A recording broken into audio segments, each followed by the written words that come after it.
Live. It's just preparing to live stream.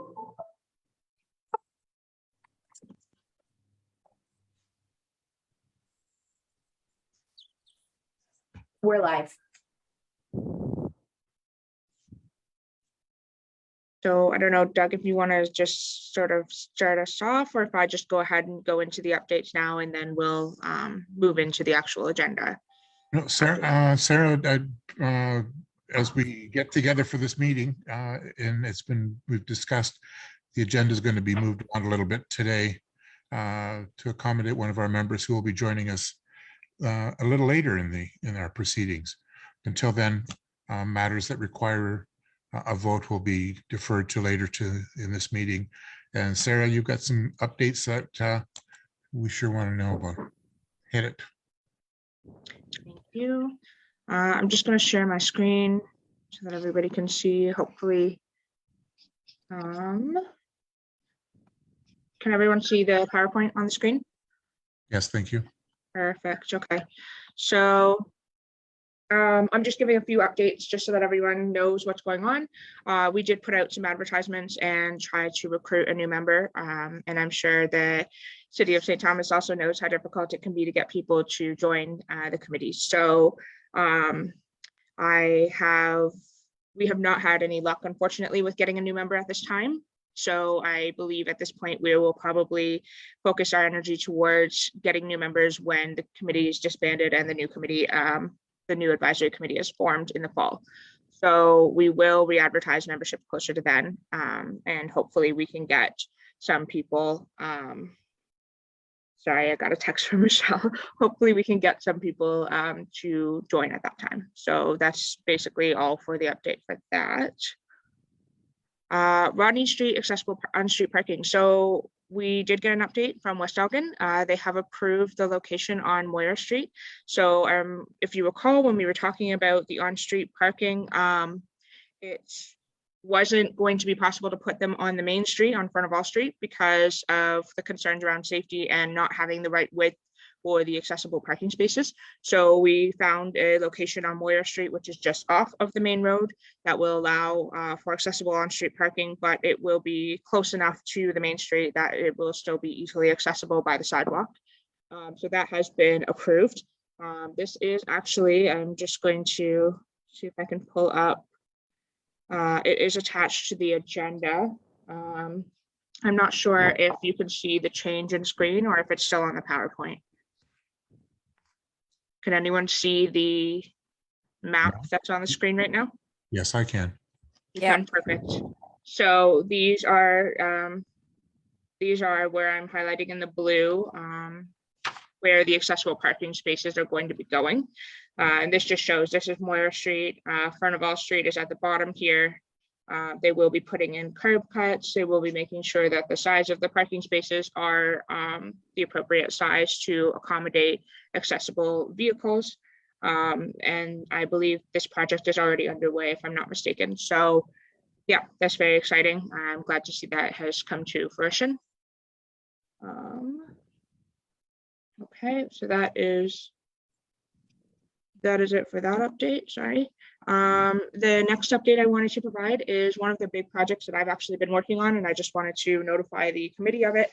And I will send out a copy of it after the meeting to look at and see if anyone has any feedback. But it's the Accessible Content Style and Design Guide. Essentially what this document is supposed to be to help create uniformity amongst all of our documents internally and externally that are created by the county. One of the biggest challenges for accessibility, especially with website accessibility, is trying to ensure that PDF documents are in accessible format. This is a requirement under the Integrated Accessibility Standards Regulation, and we do have to adhere to the WCAG 2.0 level AA requirements. The challenge, however, is that our documents could use some improvement as well in respect to making sure that we're all kind of using the same format, the same kind of fonts. The fonts are accessible.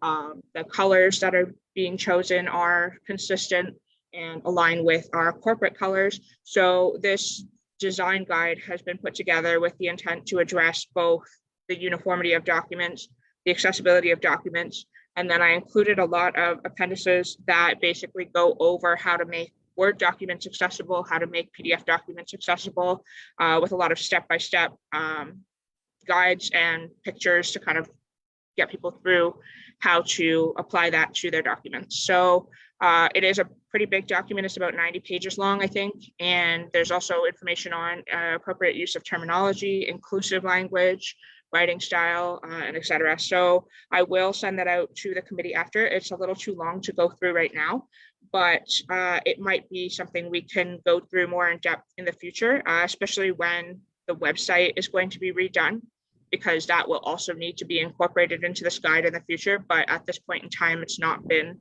included. So yeah, that's one of the big projects. And then as a result of that project, we will be doing accessibility. I will be providing accessibility training on both accessible documents and anything else that needs to be provided a refresher on with respect to accessibility. I'm also trialing a lot of courses right now that are free online for people to access. They're both on topics relating to diversity, equity, and inclusion, as well as accessibility. So I can send out that list if anyone is interested in looking at some of the courses. They're usually not super long, probably an hour at the most. And then I will also be providing training likely to local municipal partners and the county staff once the guide is approved by council. And training in the fall will be provided to the new council. I've already had some requests from local municipal partners to provide training for their councils as well when they're formed. So there's a lot of training that's going to be going on this year, but it's exciting because, I think it's important that we stay on top of that when it comes to accessibility. We know things are always changing a little bit. So, it's important to touch base and make sure everybody knows, what we have to be doing to remain in compliance with the legislation. So that's it for my updates. It's a pretty quick updates that I had. I believe Michelle will hopefully be joining us. I am going to send her the Zoom link again. And I will leave the last slide for now because that's about a future date of our next meeting. So that's it from me. I'm just going to stop sharing. And I think at this point, we can probably go into discussing the City of St. Thomas event. So we can go to the agenda now if that works, Doug. It does indeed. Thank you, Sarah, very much, and appreciate the update from Rodney. That's cool, very cool. Then under new business, we're looking at the host of the event from St. Thomas. Sir, what do we know about this? I've seen we've all have a copy of their flyer or their poster.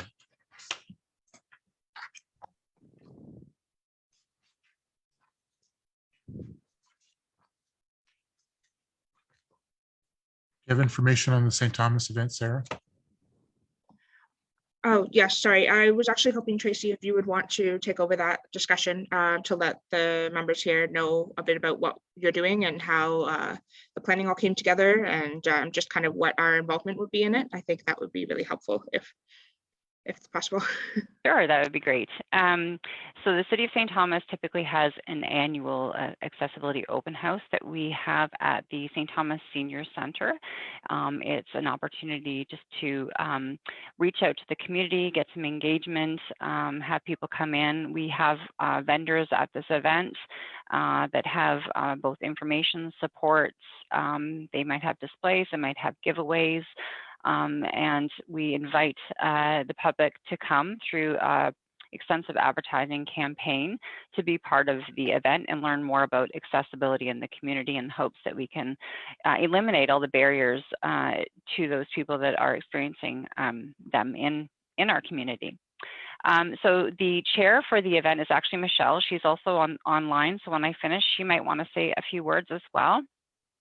But basically, the last time we did it was in 2019. Due to COVID, we weren't able to do it for the other 2 years, just like much of the rest of the world. So it was put on pause. But this year, we're forging ahead to have it again in September on the Thursday, the 22nd. And we have talked as a committee and thought it would be really great to partner with the county and the Joint Accessibility Committee to reach even more people. Our attendance really wasn't where we hoped it would be, and we think that this event could be really great. In fact, when it first started, we probably only had maybe about 5 or 6 vendors, and I do believe last time we had almost 20. So in our discussions and meeting already with the Joint Accessibility Committee, I know that there's been some thoughts on even more vendors. Sarah shared a few ideas, and this poster can be freely shared if anybody else wants to pass it along. Our committee members are working to make sure that the tables would be set up. So we would be, being in contact with the potential vendors or interested vendors in order to do that. But yeah, we really hope that the county can help us with regards to partnering. Obviously, we've put your logo on the poster because of our preliminary meetings and the outcome of those saying, yes, we're interested in doing that. But we're hoping for advertising support as well. So that we think that that the more that we can join together with the county, both Elgin County and Central Elgin, and kind of get the news out for social media posts and website, and even through just in our discussions in broadening our networking right here. I think it would be a great opportunity to spread that word and make this accessible open house larger and more well attended, and possibly even in the future have it become a bigger event with public speakers and guests and some force. There's a lot of potential for this to be something even bigger.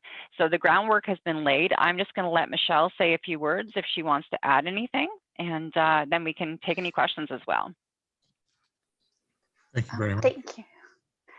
Thank you. I think, Tracy, we pretty much hit it on the nose. That's exactly the ask, is that if we could partner together to just broaden the event, we would certainly be appreciative of that partnership. The date, as you mentioned, is the 22nd. And I think really you really covered it beautifully. Once we know whether you are, well, we are obviously hoping that you're partnering with us, then the only really issue would then be to coordinate the partners and how to put them into the event space properly, so that we can ensure that we can maximize the experience for the people coming in. I think it would be a wonderful experience for all our communities to come together and see what our areas have to offer for for the people in our communities that have disabilities, the families, etc. So I think it's a wonderful opportunity for all our communities to come together and really shine together. Yeah, so just to add one more thing, like all the vendors that have been invited as well, it is a broad spectrum of accessibility and also inclusion. So it's going to reach a variety of people. And just to add on what Michelle said with regards to that, I can help create the social media marketing pieces and then share those so that they can be consistent with regards to the message and the look and the feel, so that it would just be a matter of sharing on your platforms. Terrific. Thank you very much for the invite and the information. Yes, we'll be there. Oh, That's fantastic. Thank Wonderful. you. absolutely. Is there any questions at all, or?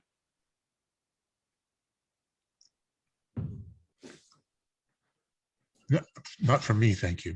Okay. First, thank you for being with our meeting today. Thank you for inviting us. Holy moly.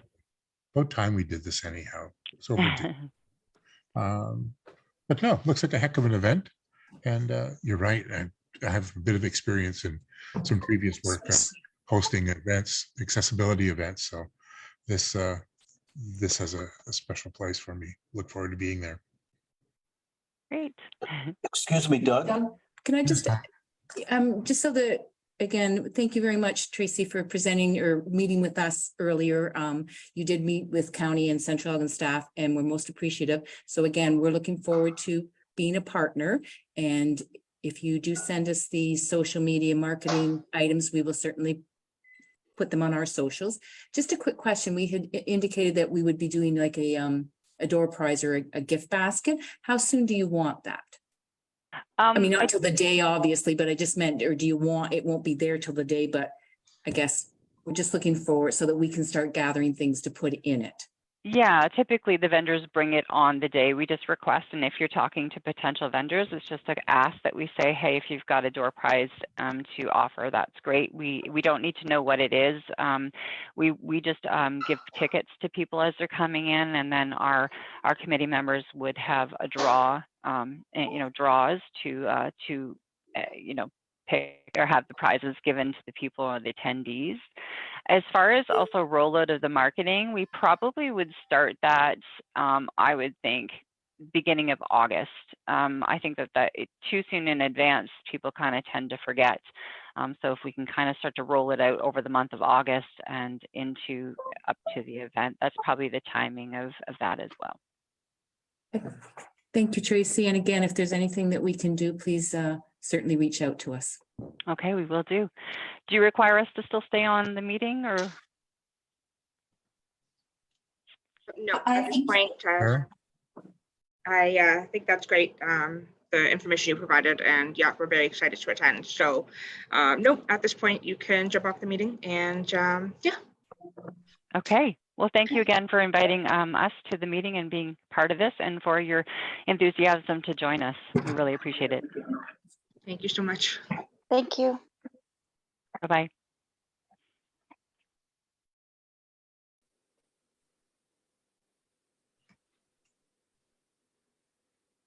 So Sarah, how are we doing? How are we doing with our agenda, Sarah?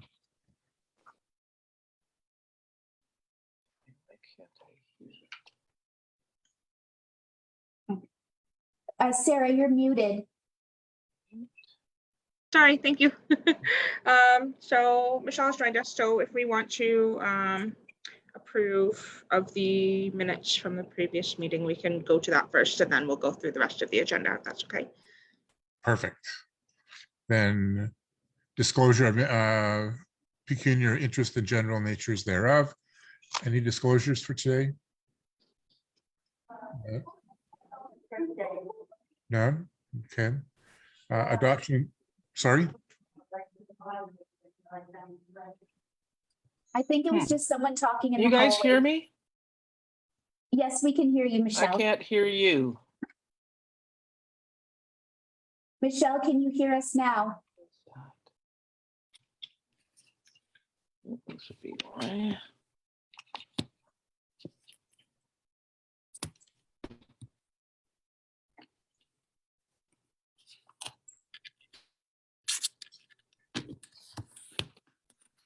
Hello.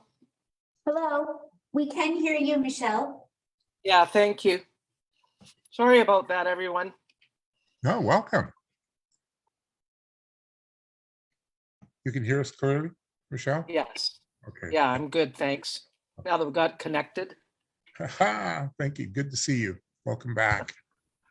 Then we're looking at the adoption of the minutes of January 12. Doug, I'd be pleased to move them. Deputy Warden Marks moves it, seconder. I can second. Thank you, Michelle.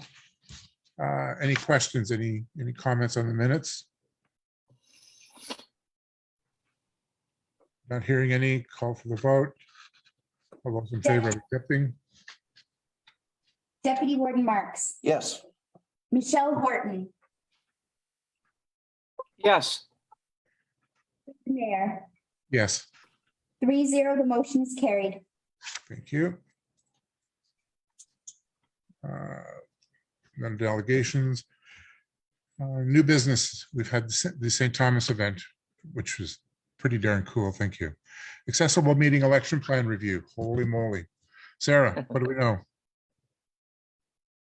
Yes, thank you. So Dutton Dunwich has sent me their election plan and wanted to have it brought to the committee just to review it and let them know if there's anything that stands out that may need to be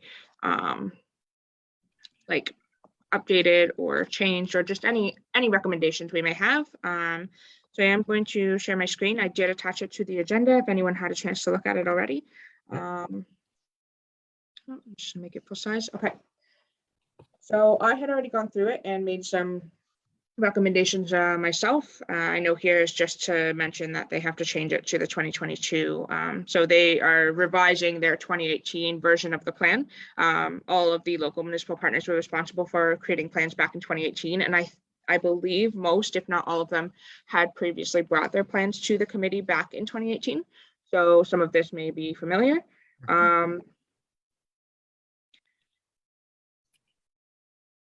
So I basically have just made some recommendations, and I can just briefly touch on the ones that I've made. And then if anyone has any to add, please let me know. And then we can make a motion to essentially approve the plan at the end, or provide any recommendations back to Dutton Dunwich. So the first one I noted here was the word issue. I maybe was a little too picky, who knows, but I noted the word issue here was not maybe the most appropriate use of the word. An issue with accessibility, I think it just kind of implies like it's, you know, it's not something that we want to deal with. Like, it's better, I think, to just kind of say, you know, that we want to, I think I rewrote here. Yeah, I just took out issue with accessibility and left it at people who have a disability, since I think that pretty much covers it well enough. What else did I put? I just added, sometimes there would be like a word that I was like, oh, you should add this word here just to make the sentence a little bit clearer. But I think the main ones that I focused on had to do with the definitions. This is where I kind of made the most recommendations. So hearing impaired is, at this point in time, there's a lot of, not conflicts, but controversy in the deaf and hard of hearing community around the term hearing impaired. I think some people find it to be offensive. So the recommendation is to focus on using the term deaf, deafened, and hard of hearing, since that encompasses the community better. So rather than using the term hearing impaired, deafness, and hearing loss, which is not really the correct terminology that we would normally use, and I say we since I am part of that community. I did also make a recommendation here to change, this results in greater difficulties in accessing information. So I reworded this basically saying deafblind individuals may face barriers when accessing information. Sometimes I think our language use is important. You know, we really need to make sure that we're trying to not make it sound like people with disabilities are not capable of doing the same things. It's more so that we need to provide accommodations to allow them to be able to access things the same way people without disabilities do. At this point in time, there is not really any other terminology used for speech impairments. I know with the deaf and hard of hearing community, impairment is a term that they're kind of trying to, I think, get rid of or get away from. And even I have a hard time sometimes, because for a long time, that's how I would describe my own hearing disability. So this one is fine. I did leave that. And then I also mentioned, in addition to what they've written here as a recommendation on how to talk to people with speech impairment, is to like be straight up, like be straightforward. If you don't understand something, ask the person to repeat the information, ask questions that can be answered yes or no if possible.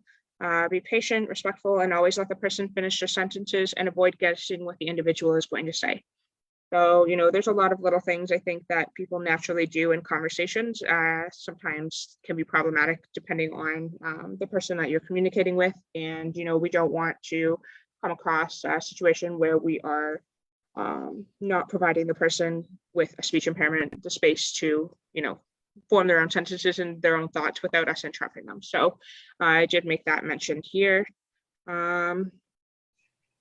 I really liked the inclusions of some of the things that they had in the plan as well. I did note that. I'm just going to see. I mentioned the same thing here with respects to the terminology used for deaf, deafened, and hard of hearing. I'm suggested they type out the entire act, like what act. I suspect they mean the AODA, but I think it's better to put the full, either the abbreviation or the full name of the act. And then the same thing with guidebook. I think it's good to put like what specific guidebook they're referencing, because people may be confused if they don't provide that detail. this is something to do, like the way that the website, they link the website to their main website page, but I recommended switching it to link directly to the accessible election page as opposed to just the main page of the website, so that people who are clicking on the link will be navigated to the correct page. One thing I really loved is these forms down here. They have a voting site evaluation form. So they go through this checklist and they basically like determine if the voting location is accessible according to the checklist that they have. So I really like the inclusion of that. And then the other thing that I thought was really great is they also have their accessibility compliance form. So again, I made comments on just the terminology used, but otherwise I thought this was a really great addition as well. So it's just an accountability thing, if anything, right? Is to make sure that they went through and actually checked accessibility of the built environment and of the location that people are going to be voting at in the fall. So that's pretty much all of my recommendations. If anyone sees anything as they've looked through it that they want to add to that, let me know, and we can include that in our recommendation that we provide to Dutton Dunwich. If not, we can go ahead with the ones that I've provided already and provide approval of it, whichever makes most sense. I'm thinking proceed with approval unless there's something that jumps out at people. I have a broader based question, not specific to Dutton Dunwich, but maybe emanating from it. Sarah, my question is, other municipalities, what training will there be and when will it happen if there's going to be training for the upcoming municipal election? What's going on there? I mean, Dutton Dunwich, a dynamic document. What's happening elsewhere? Great question. So yes, I believe so. I believe training is a requirement. So I think all of the election officials, the people who would be involved in the process at the actual site, and as well as a lot of them are using, let me go back up. I think it says in here. They're using a specific service. I just have to find the term for it, sorry. Okay, so this one I think is using paper ballots, but there is other municipalities who are using this type of service that I think allows you to vote electronically or through the phone, if I'm not mistaken. But again, I think the same approach will be taken where they all have to be trained. So I believe that they will be given like the general accessibility training with respects to customer service is probably what will be emphasized, and then just AODA training. So yes, I believe there will be. I'm not sure. I've been looking at so many different ones. I just have to double check if they mention it at all, or yeah, accessibility election training for election officials is in here. So they do discuss how they're going to go about it. And I think this is consistent across all plans that I've looked at. There is a mention of training in the plans. Thank you. Thank you very much.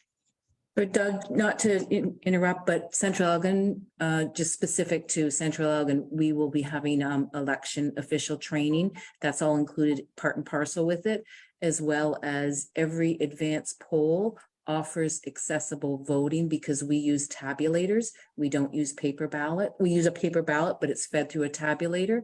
But every advance poll will have that opportunity for accessible features, or whether it's sip and puff, that sort of thing is available at our advance votes, and election officials will be trained on that function. Is that adequate to that? Thank you. Yes, it's just my question is really, I appreciate very much what we're doing in Central Elgin, but just across the county in that, like who's checking in with Sarah as to are all municipalities going to be providing training, and you're indicating yes, they will be. Yes, I believe that is the best practice for elections, and as far as I've seen, all of them have mentioned it. So yeah. Thank you. That was it for me. Other questions? If not, Sarah, you're asking us to give feedback to Dutton Dunwich in the form of we've reviewed it and we think it's a go forward document? Yes. Yeah, and then it will be taken to their local council. So they're just looking to basically have approval from the advisory committee to just know that we have reviewed it and said, it's good to go essentially. Yep. So procedurally, do we require a vote on this or a letter of endorsement? That might have something happen answers. I'm sorry? Sorry, Mr. Chair, I think it would be appropriate to do a vote. I have drafted a resolution that I'll read if the committee is in agreement with it. Just that we have a mover and a seconder on the resolution that the County of Elgin, Central Elgin Joint Accessibility Advisory Committee approve changes to the Municipality of Dutton Dunwich Accessible Municipal Election Plan Review as presented by the Accessibility Coordinator. Thank you very much. Having then let us proceed with the motion. A mover, please. I can move it. Thank you, Michelle. Seconder. Happy to second. Thank you, Mr. Marks. Call for the vote, please. Thank you, Mr. Chair. Deputy Warden Marks, Yes. Michelle Horton, Yes. Doug Mayer, Yes. 3-0, the motion is carried. Thank you all very much. Thank you, Sarah. Yeah, good job, Sarah. Chugging right along. JAAC membership update. You were mentioning earlier, Sarah, that we've had a bit of a dry spot in the road. I think because I did give a brief update on the membership one, we can probably move past that one. But at this point, and Michelle, since you had just joined, at this point, the memberships, we are having a bit of a challenge getting a new member. So the plan at this point is to push forward with recruiting new members when the committee gets disbanded. So hopefully we can get a full committee for the new one that will be put together for 2023 and on. Since it is likely we're maybe not going to be able to find one for the interim. Our last meeting will likely be at the end of September. So in the meantime, it will remain as it is currently. Procedurally, Sarah, if I may, procedurally, our committee ceases to function at what point? I think I'll have to defer to Catherine for that one. Thank you, Sarah. Mr. Chair, based on our committee bylaw, which was enacted in 2019, all committees are disbanded at the end of the municipal council term. So it used to be November 30th, but this time it will be November 14th because the new term begins on November 15th. So there's been some changes to the election schedule. So what will happen is we're still working a little bit on the process, but committee members will be eligible to indicate to us that they would like to return to the committee. So we'll be working on that process between now and November 14th to alert members of the community that are appointed to our committees by council that their terms will end with the term of council, and they can indicate to us whether they're interested in reapplying. And then in the interim at that time, after the election and swearing in of the new council, there'll be a discussion at council about committees, and then there'll also be recruitment for new members to join committees as well. So previous members of committees will be given the opportunity to indicate if they're interested again to apply for reappointment. But committee business will cease as of November 14th. Thank you very much. That's the question I had. We can move on with our agenda then. And Sarah, what do we have left? The accessibility policy revisions. Yes. What do we need to know there? So I have reviewed the existing accessibility policy for Elgin County and have made some changes. I am going to pull up the policy. I believe it was attached to the agenda, if I'm not mistaken. Yes, it was. Perfect. So we will just go through it briefly, and I'll just kind of run everyone through what changes were made. And then if there's any recommendations or anything that you believe should have been added or revised in the policy, please let me know. And if not, I am looking to get the approval of the advisory committee, and this will then go to council for approval. Thank you. So let's share my screen. Okay. Can everyone see the policy? I'm just gonna see if I can pull this up a little bit more. Can everyone see the policy on the screen? Yes, yes, thank you.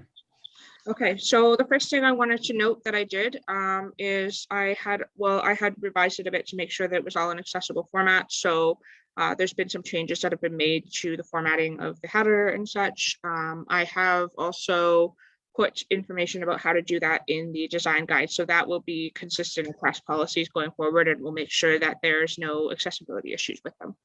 The other thing that I did, what I found when I was doing some research on some of the accessibility policies that other municipalities have, was a lot of them were kind of matching it to the integrated accessibility standards regulation. So what they would do is they would actually categorize different sections of the policy under the different regulations, different standards that are under the IASR, so that it would be clearer when they're basically meeting the requirements under each of those sections. So I actually changed the policy around to fit that layout, because I thought it would be a little bit easier to show that we are not only being compliant, but it also broke things down a little bit easier because you now know what category they fell under. So I did revise the purpose section. It is quite a bit longer.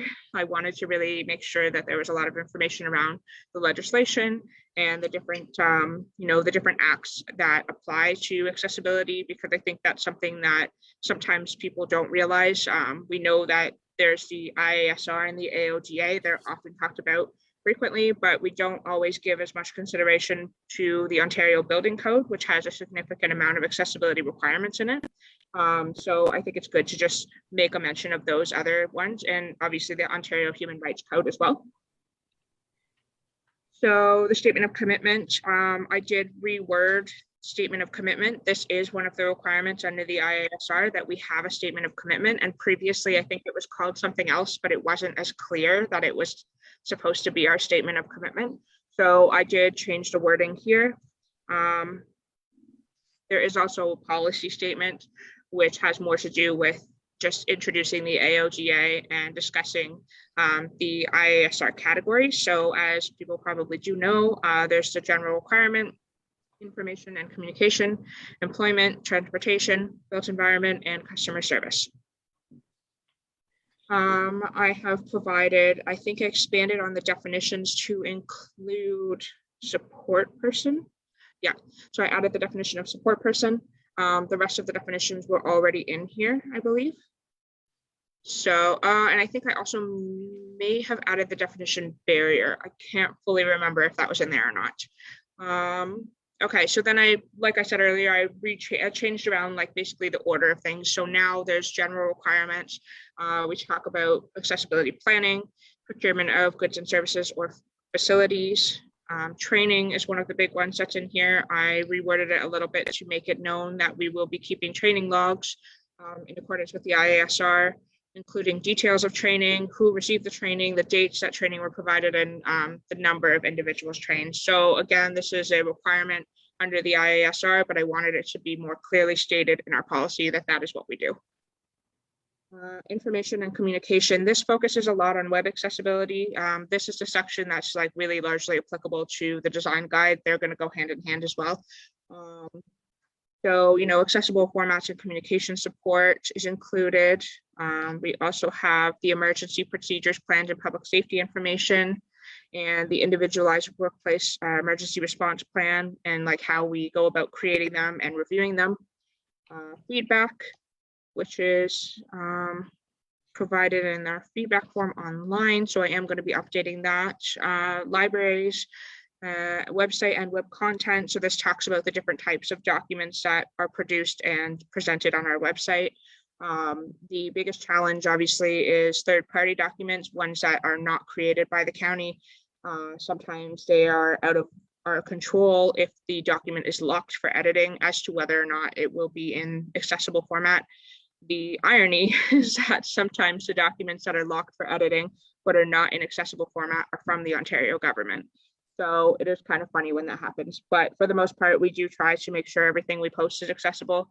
And that's something that will really be emphasized in the training. But if it is a third-party document, it is noted that, and the Ontario government also recognizes that sometimes it's not feasible to fix it, and sometimes you don't have access to it to be able to change it. So those will occasionally not be in accessible format. However, if someone was to reach out, we would obviously do everything we could to make sure that we provided it in a format that would work for them. Employment was something that I added and expanded on. I just wanted to touch on recruitment accommodations, workplace accommodations, performance management and career development, the return to work process, which is also, again, a legislative requirement under the IASR. And this is just really to touch briefly on some of the things that we take into consideration with respect to employment to make sure the processes are accessible to everybody. There is a separate accommodation for people with disabilities in the workplace policy that we have, and that is not one of the public documents. However, this is. So I just wanted to draw on that a little bit in the public document that we have. The design of public space, this was just discussing a little bit around, what we would normally provide consultation on. And it also discusses the advisory committee and the different standards that we have for on-street parking, playground, and recreational trails. So we do touch on the design of public spaces a little bit. Customer service has to do with things like assistive devices, service animals, and support persons. So there's information here pertaining to that specifically. Temporary service disruptions, which is also a really important one, and basically just what we would do in the event of a temporary service disruption. This might be something like the elevator is not working in the building. You need to provide notice of that. There's like all these procedures that we would have to go through. Compliance is noted here. So we do talk about what can happen if we do not follow the compliance requirements. This, I'm noticing here, there's some wording that's actually, I think, going to be taken out. I just haven't updated this particular one yet. So I believe that we are not intending to keep the sentence about the specific amount that you can be fined. I think it's just going to say that you can be fined. I know this was a discussion I had with my bosses when we went over the policy. Contact information is included. And then at the end of the document, I provided legislative authority, which has the different legislation. And I've hyperlinked it. So if you're reading this document, you can quickly access those documents. The supporting documents, applicable procedures, plans, reports, guidelines, and bylaws that are all relevant to the accessibility policy. And it's really just a quick reference guide so people know, what goes into this and what are the other accessibility plans, policies, procedures, et cetera, that we have at the county that are related to this policy. And so that is the end of the policy. I will probably have to make some minor edits just now that we're going through it. Sometimes things will jump out at me after the fact since I've read it so many times. But that being said, if there is anything that anyone has that they want to comment on or anything else that you feel should be included or excluded from the policy, please do let me know. Thank you, Sarah. And the revisions need to go back. Is this a document that once completed or updated needs to go back to council, Sarah? Yes, so because the revisions are pretty significant, they will need to go to council for approval. And then once approved, it will go back up on the website. But if it was just minor changes, then we would not have to necessarily go through council, for example, like a spelling change or, yeah. So what's our time frame? What's your time frame for this? Our time frame for this? At this point, yes, great question. Thank you. At this point in time, we don't really have like a definitive timeline. So if it would be beneficial to give the advisory committee some time to look it over and provide me feedback on the policy, then I'm happy to do that as well. And then we would just need to probably tentatively approve it with maybe we give a 2-week time frame to provide feedback, and then if there is any feedback, I would adjust the policy and that will go to council. I'm not sure if that maybe makes the most sense. So we're But yeah. looking to get the changes to this council, not the new council. Am I correct? Am I understanding correctly? Oh, yes, this will go to the council, the existing council, yes. Thank you. Okay. Well, map it out and let us know what works best with you and what your timeframes are, what your requirements are. And Michelle and I will make it happen with you in time. Thank you. Yes, so I think if it would be easiest for the members of the committee to have some time to look it over after our meeting today, in case there are any changes you want to provide, we can do that. If you do not feel there's any changes you would want to make recommendations on, then we can go ahead and approve it as it is. I would make small adjustments just because grammatically and layout wise, I'm seeing spots that I'd like to fix, but nothing significant would change from the policy that you're currently looking at today. So it's up to you, I think, ultimately, which way we go. So do you want to go ahead and make your changes, Sarah, and then send it out and then give us a bit of a, I can't see us needing much more than 2 weeks at the most to have a quick look at it, because you will have made the majority of changes and we'll just be a second, third, and fourth set of eyes for you. Yeah, okay, that's good. I think that would be a good way to go. So in terms of the recommendation then, Catherine, I'm not sure what would be the best approach in terms of having a recommendation for this. Would we accept, would we basically approve with the recommended changes in 2 weeks' time? How would we want to go about that? Yes, we First, could use your fingerprint. we could say, have a resolution, something like that, the Central Elgin or County of Elgin, the Central Elgin Joint Accessibility Advisory Committee approve the revisions to the County of Elgin accessibility policy, subject to additional feedback received by the committee by June 28th, perhaps, or depending on when we would like this to go to Elgin County Council. I'm just checking my calendar. 2 weeks from now is June 27th. That is too late to get this on the County Council agenda for June 28th, but we could have it on the agenda for the July 12th council. I believe the intent I have is to take it to the July council meeting, because I'm hoping that I can take it with the design guide, but that's going to get pushed out a bit. So yes, I think that the June 27th date would work. Yeah. Okay, so we could just have the committee approve the revisions to the policy, subject to additional feedback received by the committee by June 27th. That way it's been approved by the committee at the committee level and can go to council without having us reconvene the committee again. Perfect. I'd be happy to make that motion. I can second. Call for the vote, please, as on the motion as proposed. Deputy Warden Marks, Yes. Michelle Horton, Yes. Doug Mayer, Yes. 3-0, the motion is carried. Nice job, Sarah. Holy. Okay, we're just chugging right along. I think that pretty much takes us through our agenda. Anything else, Sarah, that we need to be looking at? No, I don't believe so. Michelle, I did give a brief update earlier before you had jumped on that I had created a accessibility content style and design guide, which is really going to look to try to create more uniformity amongst all of our policies, procedures, as well as external documents that we post on the website. And the aim of it is to make the documents not only accessible, but to help with training. When I train everybody, just providing refreshers on how to make sure all of our documents are put in accessible format before we post them. It also has information around writing style, accessible fonts. It really sets the parameters for a lot of those things, and inclusive language, stuff like that. So I am going to send that out as well with the policy.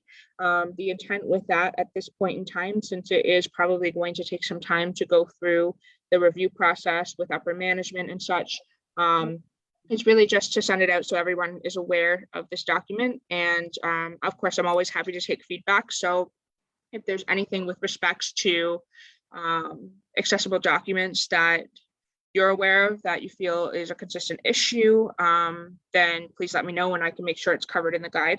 However, in terms of having any like strict approval, I think that will probably, we will revisit it when the guide gets revised. This is going to go through as it is now, but in the future, I do need to include a section that has to do with the website. The website is going to be redesigned, but at this point, because it hasn't been yet, it makes more sense to wait until the new website is put out, and then I will create more information around how to make sure our website is accessible and stays accessible. So once the guide is like completely finished, because at this point there's going to be more stuff added to it, that's when I will also bring it back again and have a more in-depth discussion around it if needed. But I do want to send it out as it is so everybody's aware of the document and what it intends to do. And of course, like I said, all feedback is welcome. I'm happy to have more people revise it, but it is a 90-page document, so I understand. Okay, thanks for the warning.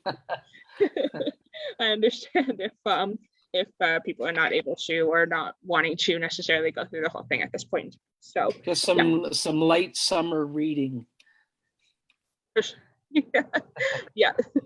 So yes, that's all. I just wanted to send that or provide that update to you. And we did also do an update on the Rodney on-street accessible parking. Council has approved it. They will be putting 2 spots on Moira Street, which is right off of Furnival Road. And it will be the proper size for the accessible parking spaces to accommodate, wheelchair vehicles and such that are typically larger, I think, than the average vehicle can be sometimes. So yeah, so that is exciting. That will be going forward. And I believe that's mostly it for the updates, but I did just want to briefly touch on those so that you knew what we had talked about earlier. Thanks, Sarah. Appreciate it. For sure. Otherwise, no, thank you, Mr. Chair. I believe that's everything from me. Michelle, anything you'd care to bring to the table today? No, I'm good. Thanks. As am I. We're looking at our next meeting date, which would be, I believe, one of our last meetings prior to the election. Sarah, we're looking at, you and I had a brief conversation about September. Do we just? Yeah, sorry. So I was thinking about that. I know the committee is, since it's being disbanded mid-November, we have the option to potentially have another meeting mid-August and then push the very last one out to October, or we can have one last meeting as opposed to 2, sometime late November or late September, early October, probably.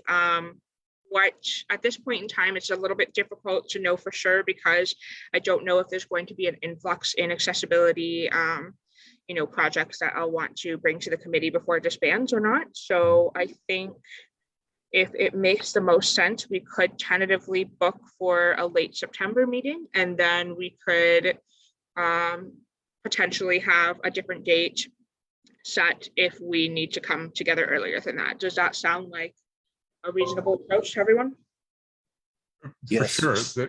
I appreciate the meetings would be functionally almost administrative in ensuring that whatever we need to get or you need to get to council or its directives, that we satisfy those and we support you in getting the work done. So my thought would be to leave it with you in terms of, the workload as you theorized a moment back that there may be an influx, and if so, then we can be flexible in getting together then.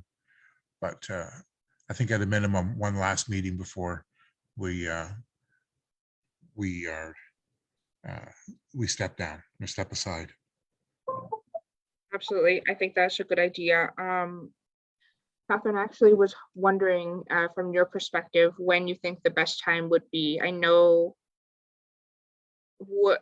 when would be the best time maybe to have that last meeting to give enough time before council disbands in case anything does need to go to county council? Would it be September? Yes, that makes sense.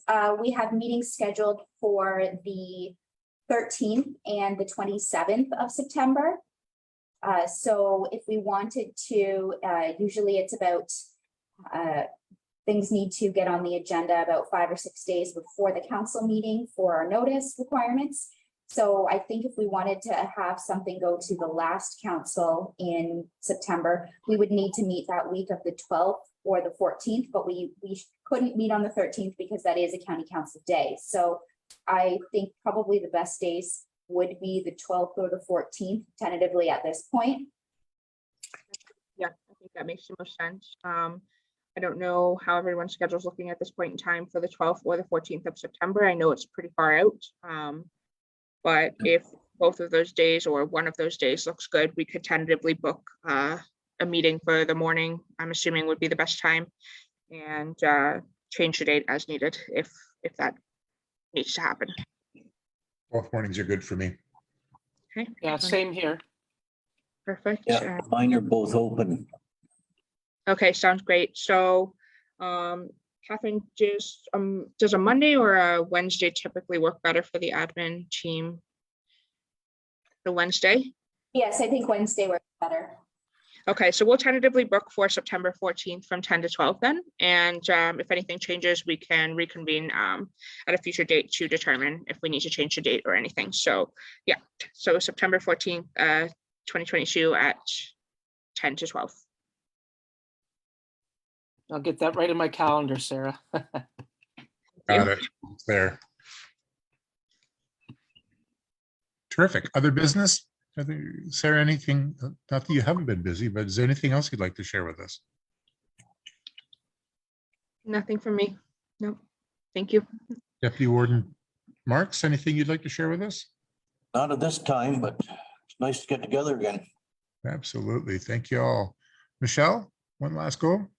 Yeah, no, I'm good, Doug. Thank you. And as am I. So then let us proceed, if no further business or discussion, to adjournment. I move to adjourn. Second, Call for the vote, please. Deputy Warden Marks. yes. Michelle Horton. Yes. Doug Mayer. Yes. 3-0, the motion is carried. Thank you all very much.